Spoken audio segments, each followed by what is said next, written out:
Yesterday Upon the Stair. Written by Pit Viper of Doom. Read for you by Gemini Wishes. Chapter 3. Self-imposed community service is surprisingly difficult with all the screaming. Izuku's not the one screaming.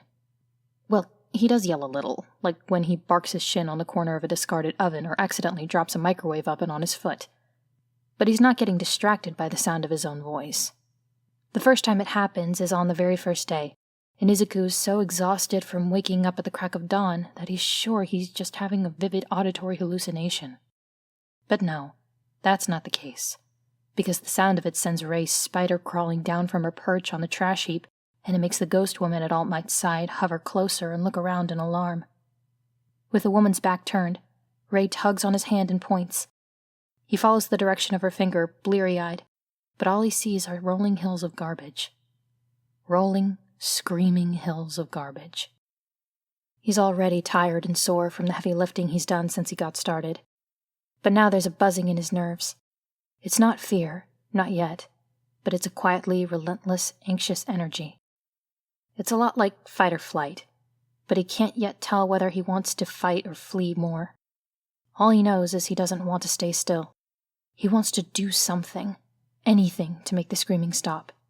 Before he can stop himself, he groans aloud and massages desperately at his forehead, trying to ward off an oncoming headache. A hearty pat on the back almost knocks him flat on his face, and his unbalanced staggering hides the fact that it makes him jump like a startled rabbit. "Resting already?" All Might's voice booms, momentarily drowning out the disembodied shrieking. "Not giving up so soon, are we, young Midoriya?" "Nope." Izuku puts on his brightest, most determined smile and gets back to hauling trash to the pickup. It doesn't take much to get him out of breath, but he carries on.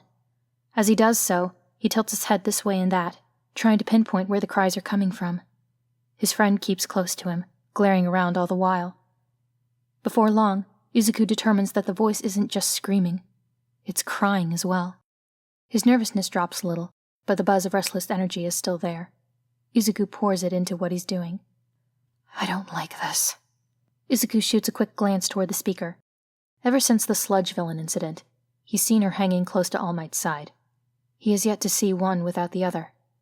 She's not someone he recognizes, and that only piques his curiosity. She's broad and muscular, with dark hair and a half updo. A lot of ghosts appear in whatever outfit they died in, but most of them can change how they look if they want, and Izuku's never sure either way unless there's blood or clothing damage. In this ghost's case, her tank top and athletic pants make her look like she died on her way to the gym. There doesn't seem to be a mark on her, though, so she was either poisoned or she changed her look.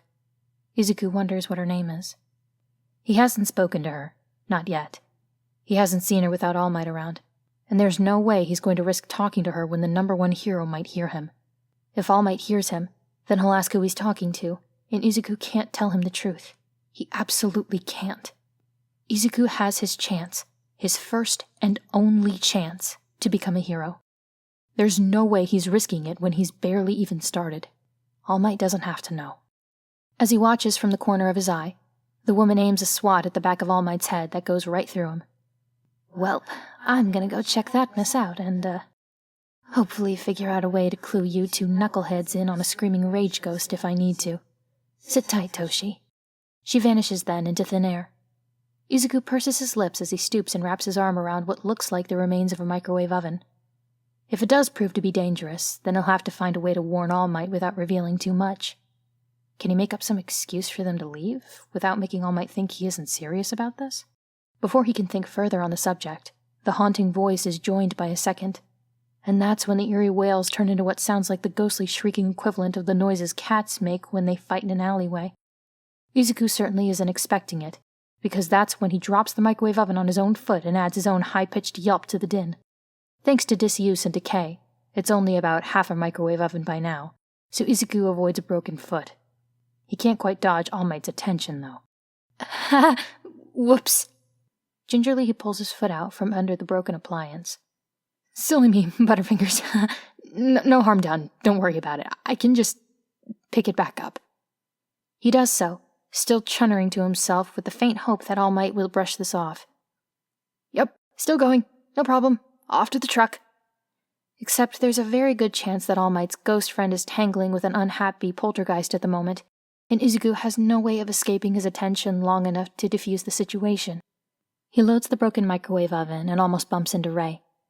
Her hair is beginning to stir without any help from the wind, and that's usually a good sign that she's uneasy, too.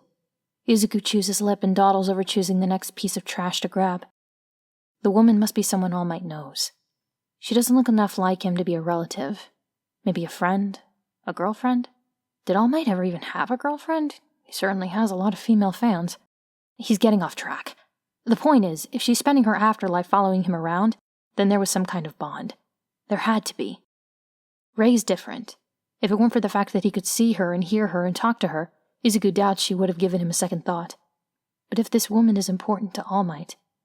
Well, sitting by while she gets in trouble with a poltergeist doesn't sit right with Izuku. He can't risk talking to Rei with All Might so close, so he stalls a few more seconds to leave his hands free. Go check on her, he signs, turning away from All Might to hide the movements of his hands. Make sure she's okay. His friend vanishes, and Izuku scoops up an old tire, slings it over his shoulder, and jogs back to the pickup. The two-tone shrieking is cut off by a blood-curdling screech that churns Izuku's stomach until he has to pause to let the nausea pass, and for a few glorious seconds, silence falls. Izuku waits on bated breath, before finally the original voice takes up its haunting wail once more. Rei materializes close by, and a few seconds later Izuku lets out a soft sigh of relief as the dark-haired woman returns to All Might's side. She looks a little ragged and faded around the edges, but she seems all right. Shit, he hears her hiss. Shit. I've gotten weak too, Toshi. Time was, I could have ended a fight like that with my pinky finger. Now I need little monster girls coming to my rescue. No offense, sweetie. Thanks for that. Ow, okay, just gotta... Stay away from that sedan. For the love of God, Toshi, stay away from that sedan. Izuku tosses a glance over his shoulder, frowns a little, and spots the car in question.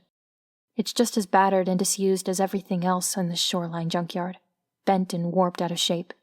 Most of its windows smashed, and it's in the direction that the wailing is coming from. It's also just within the area All Might set him to clean, but well out of his reach for now. At this point, he'd need climbing gear just to get it through all the rest of the trash. The wailing breaks into a sob, just for a moment. Izuku sets his jaw and steps in the direction of the old sedan. There's plenty of junk in the way, but he'll get there. He has to. Poltergeist or not, there's someone who might need help, and he's not going to consider this job done until he cleans that up too. He sets his shoulder against a broken-down washing machine, digs his heels into the sand, and keeps working. It takes 2.5 weeks for him to reach the sedan. If All Might notices that he's moving in a specific direction, he says nothing, and Izuku offers neither acknowledgement nor explanation. The woman notices, though. The woman who follows All Might. She was always nervous, what with the continuous screaming echoing through the trash pile, but a few days before Izuku reaches the car, she realizes that he's headed straight in that direction. She tries to stop him. For the better part of that day, Izuku works through her warning shouts on top of the screaming. He tries to signal her when All Might's back is turned, but she never notices. And she won't try to stop him physically because Rei growls when she gets too close. He thinks about taking the risk anyway. All Might is in his skeletal true form more often than not. Is he more or less observant when he isn't using his quirk? It comes to a head the day Izuku finally clears the path. He manages to haul away 3 bicycles that got warped and tangled together, and that turns out to be something of a keystone in clearing the way to the sedan. After Izuku wrestles the mess into the back of the pickup, he runs back to continue. All Might watches and waits, gaunt enough to be drowning in the jacket he's wearing. The path that Izuku has cleared cuts between 2 larger piles like a narrow valley of garbage. At the top of the pile on the right, there's a television set balanced somewhat precariously. It looks stable enough to most, but most don't take into account the outbursts of anxious ghosts. "One step at a time, young Midoriya," All Might is saying as Izuku comes jogging back. "At your stage, I doubt you'll be able to move that." He nods to the broken-down sedan. "Unless, of course, you'd like to try." "I'll get to it," Izuku says, and resists the urge to rub at his ears. The screaming is almost close enough to hurt at this point. "No, you won't." The ghost who follows All Might sounds all the more agitated. She blinks in and out of view, ending up perched at the top of the pile on the right. Izuku shoots her a look, but she's too upset to notice. "Stay away from there! Both of you! Toshi, I mean it!" Izuku's friend hisses back at her, and the woman's form flickers. "Can't we warn them?"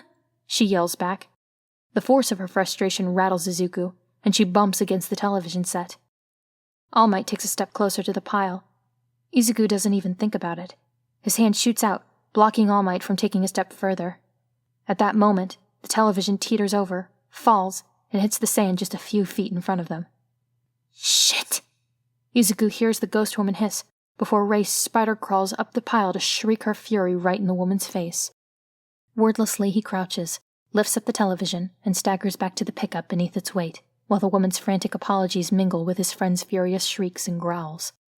All Might surprises him by ruffling his hair when he gets back, and Izuku steers the cleanup away from the sedan once more. It's only that night that he dares approach it again. Once he's eaten and finished his homework, his studying, and daily scheduled exercises, Izuku makes his way back to the beach. All Might and his protective tag-along are nowhere to be seen. Izuku is alone except for Ray, and free to do whatever he needs. "Stay back," he tells her. She scowls at him, and he glares back. "Stay back. I just need to talk to them."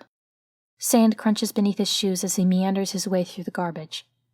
The poltergeist still screams and cries, louder and louder as Izuku creeps through the path he made and approaches the broken sedan. His pace slows until he's inching forward. Step, then pause. Step, then pause. Step, then pause. Finally, Izuku can reach out and brush the bent door with his fingertips. A pale hand, bloodied and missing 2 fingers, thrusts out the window, seizes him by the wrist, and yanks. Izuku catches the edge of the door, and that's all that keeps him from getting dragged through the broken window. He's still pulling at the opening, and finds himself almost nose to nose with the wailing ghost. Her face is battered beyond recognition, her skull caved in and misshapen.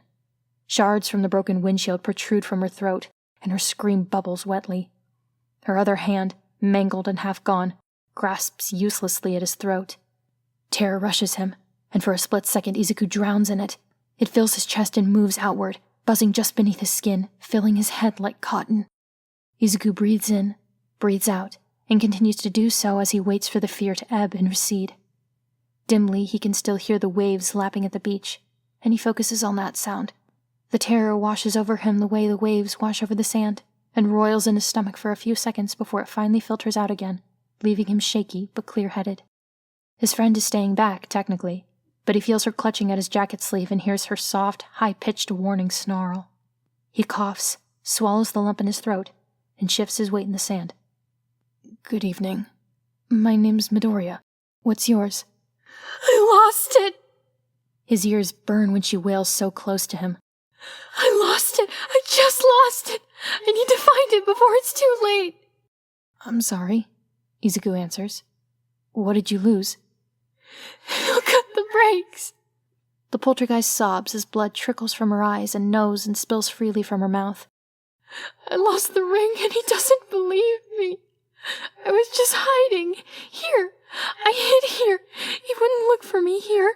He called me trash, so I hid with the garbage, and I lost it." "A ring? Here, at this beach?" "He thought I threw it away. He thought I was leaving him." She leaves his throat alone and paws desperately at the front of his jacket. "I was driving here, to this beach, to look for it. It's here. It's somewhere. I have to find it. If I don't find it, he'll think I'm leaving it, and he said he'd cut the brakes if I tried to leave." "I'll help you," Izuku says. "I'll help, I promise. I'm cleaning up the beach. I'll look for it, and if I find it, I'll bring it to you." "Tell him I'll look for it," the ghost pleads. Tell him he doesn't need to cut the brakes." "I'll help you," Izuku repeats, though it feels as if his throat is closing. "It's going to be all right. I'll help you." The hands on his jacket and wrist vanish. The woman vanishes. Izuku finds himself leaning against the broken sedan, staring through the smashed window of an empty car. Stinging pain in his hand makes itself known. In catching himself on the door, he's cut his palm on one of the shards left by the window. On his other hand, finger-shaped bruises encircle his wrist. Before going to bed that night, Izuku does a quick internet search. He finds a news story from just a few months before. After a year-long trial, one Takashi Matsumoto was convicted of murdering his fiancée by sabotaging her car. Izuku recognizes the car and its trapped driver in the photos, shuts off the computer, and sleeps about as well as you'd expect. The poltergeist is quieter after that. That's a good thing, because it means All Might's ghost friend is less nervous, Ray is less snappish, television sets are less likely to fall on anyone, and Izuku can focus better on the task at hand. Or rather, the tasks. It's entirely possible, highly improbable, that he's stumbled across the ring and thrown it away by accident already. But until he's cleaned up this beach, he has no way of knowing. Which means that, rather than clearing just a section of the horizon like All Might told him to, he might have to clear the entire damn thing instead. Oh well. He was sort of banking on that anyway. This is just extra motivation. The only real difference it makes is that now he goes out to the beach at night as well, and helps the murdered ghost search the garbage pile for her lost ring. It always leaves him exhausted the next day, and All Might notices. You're not following the plan, are you? All Might chides him when he collapses in the middle of a run. Overdoing it is just as bad as not working at all, you know. If you exhaust yourself, you'll only move backwards. Gotta keep going, Izuku wheezes. Within reason, kid. Izuku grinds his teeth. It's not like he can explain why he's working himself so hard. It's good to push your limits, All Might continues. That's the entire point of this training in the first place. But you have to know those limits, so we can adjust your abilities in time for the exam. Not about the exam.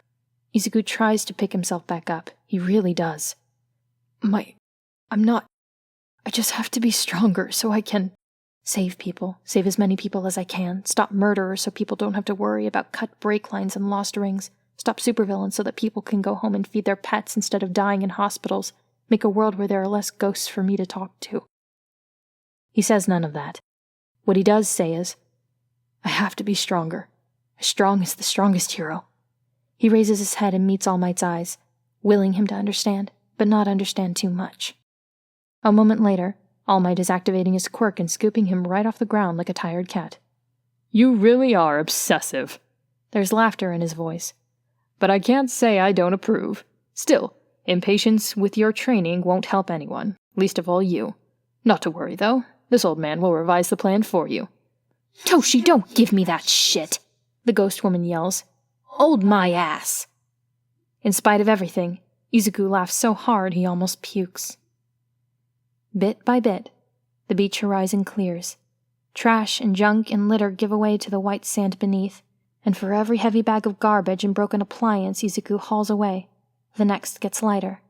He can barely remember how it feels to wake up in the morning without sore muscles, but it gets easier. The shelter rings him up one day, tells him Mrs. Yamamoto's one-eyed cat hasn't been adopted yet, and may have to be transferred to a different shelter to free up space. Izuku tells his mother, and that night he falls asleep with Mika purring on his chest. He gives the broken sedan a wide berth during the day. Izuku still hears the poltergeist cry from time to time. She never leaves the car, not during the day and not when Izuku comes at night, even when he talks to her and tries to coax her out. Maybe she can't come out. After a while, Izuku stops trying. He won't risk getting close again, and beyond that there's only one way he knows how to help her. So he trains, studies, cleans up the beach, and searches every day for the ring. When he's not doing any of these things, he tries to sleep. The entrance exam creeps closer. The garbage on the beach dwindles. No rings turn up. He cleans the beach. He works during the day with All Might's supervision, and under the cover of darkness with his best friend, and only the moon and a flashlight to light their search. He cleans far more than All Might asks of him, clearing the white sand and the horizon. The entrance exam is a week away by the time Izuku can sling a broken bicycle over one shoulder and tuck a broken air conditioner under his free arm, and jog both of them from the beach to the pickup at an easy pace. The ghost in the car wails and weeps day and night. Izuku thinks of her when he's studying, when he's jogging, when he's strengthening his grip under the table, and when he's lying awake at night, petting his new cat and waiting for sleep to take him. At 6 a.m, on the day of the entrance exam, Izuku stands on clear white sand and drowns out her cries by screaming his frustration at the sunrise because he hasn't found a damn ring. It sticks with him in the back of his mind, persistent as a mosquito in the room. He's almost glad for the excuse to punch a giant robot in the face, because at least that gives him a period of blessed distraction, even if it does more or less destroy his arm and legs in the process. He comes out of Recovery Girl's presence half certain that he's blown it all, 6 months of hard work down the drain, and for the first time in at least 5 of those months, he doesn't venture out to the beach that night. All in all, it's really not Izuku's day. Against all odds, he gets in. All Might meets him at the screaming beach, with the ghostly woman in tow and his hand held up for a high five. Izuku blinks at it for a moment, bewildered, before summoning up the courage to return it. Who would he be to leave the #1 hero hanging? So, my arm, Izuku says, trying not to talk too loudly over the wails that All Might can't even hear. And my legs. Was that supposed to happen? Figured it might. What?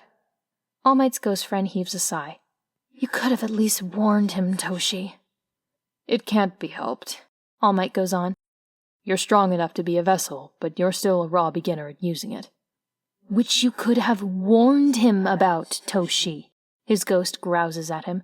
Not everyone can be a big, beefy man-beef like you. Izuku manages, just barely, to disguise a stifled snort of laughter as a cough. Something the matter? All Might asks. Yes, no, allergies. Izuku forces his face straight again. So, my arm? Well, more my legs. I sort of understand my arm. I mean, I punched a huge robot in the face. I think it was the face, anyway. It was really hard to tell. But what about my legs? All I did was jump, and I completely wrecked both of them. Like I was saying, All Might interrupts. You have a quirk now, after living your whole life without one. You're not going to be an expert at it on day 1, because those 6 months don't enter into it, kid. That was your first day of possessing one for all, and that makes it day 1. You could have warned me, Izuku mutters. It wasn't the time.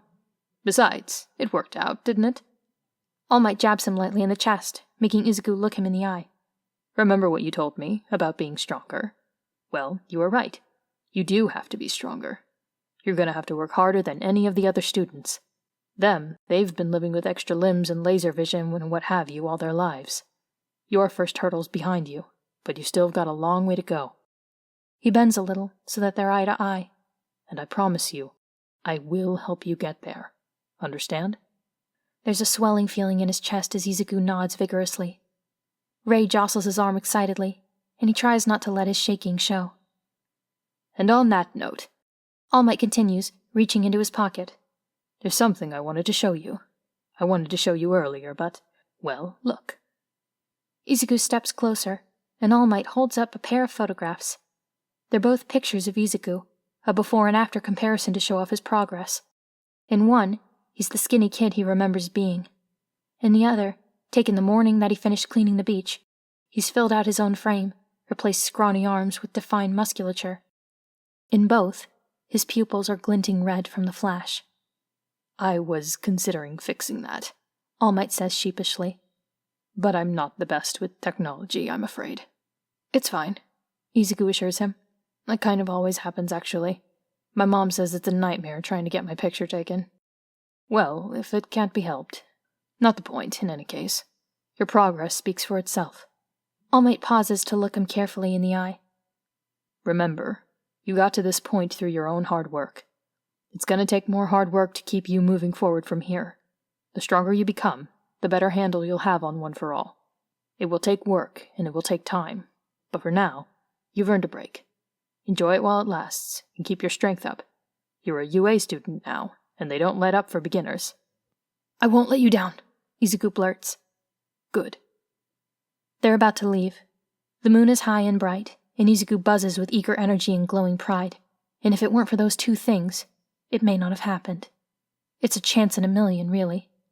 At precisely the right moment, Izuku turns his head to admire his handiwork of 6 months, and sees moonlight glint on something in the sand. No, it couldn't be. Izuku jogs to the object, sending up sand in his wake, eyes fixed on the tiny glint of reflected moonlight. He slows as he approaches it, not wanting to kick sand over it and lose it again. He stoops, sweeps some of the sand away, and picks up a silver ring from the beach. It's a simple band, set with a small diamond-like stone. An engagement ring, by the looks of it. It's a little dirty from lying on the beach, but it still shines. All Might calls to him from across the stand. Midoriya, everything all right? Go on ahead, Izuku calls back. I'll get home fine. He stays where he is, under the pretense of admiring the moonlight on the waves, until he's sure All Might is gone. He never did touch the old sedan during his cleanup. It looks a lot lonelier now than it ever did before. One last spot of litter tarnishing the horizon. Izuku comes to a halt a few feet away from the driver's side door and holds out the ring in his palm. Silence falls. You found it. Izuku turns around carefully. The weeping ghost stands in the sand, looking for a split second just as horrible and mangled as she did the first time Izuku saw her. Then he blinks, and she stands before him whole again, pale and thin in a spotless cardigan and skirt. You found it. Tears well up in her eyes, and she steps forward and reaches for it. I wanted to look for it, to show him I only lost it. I wasn't leaving. I'll cut the brakes if I leave. An inch away from the ring, her hand halts. Izuku can't tell whether her form is flickering or she really is shivering. More tears come, and her voice trembles and cracks. Only, I don't really have to worry about that, do I? Blank white eyes, shining with ghost light and tears, meet Izuku's. Because he already did. I'm sorry. Izuku's voice is thick from the ache in his throat. I'm sorry he did that to you. You didn't deserve that. He glances down at the ring. He's in jail now, you know. He didn't get away with it. He won't be able to hurt anyone else. Good. That's good. The woman's hand is clearly shaking now. My name's Sachi. Thank you for finding my ring. Happy to help. I'm sorry. Sachi sniffles and lowers her hand back to her side. I'm sorry. I made you go through all that trouble for nothing. I don't want it anymore. That's okay, Izuku says. I don't think you need it. And it wasn't for nothing. It really wasn't. I can't remember the last time somebody helped me. Just because. Sachi lifts her hand again, but only to wipe her eyes. Thank you. Thank you so much. I won't forget this. Izuku smiles. I don't think I will either. I don't know if I can explain it, but you sort of helped me too. Thank you. Sachi doesn't reply, but she nods. Do you think? Izuku's throat bobs as he swallows. Are you going to be okay now? I think... Yes. Sachi smiles through her tears, and it's one of the brightest smiles Izuku's ever seen. I think I can go now. I'm okay. I'm going to be okay. By the time Izuku blinks away the tears in his eyes, she's gone. The car is empty. The beach is silent. He sniffles a little and wipes his eyes. A chill in the air makes him look up to see Ray hovering nearby, beaming. How about you, huh? He asks. Think you'll ever... She looks thoughtful at this, then shrugs and flits closer to give his arm a hug.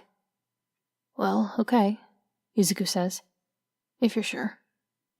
He goes home, and his limbs are heavy, but his heart is light.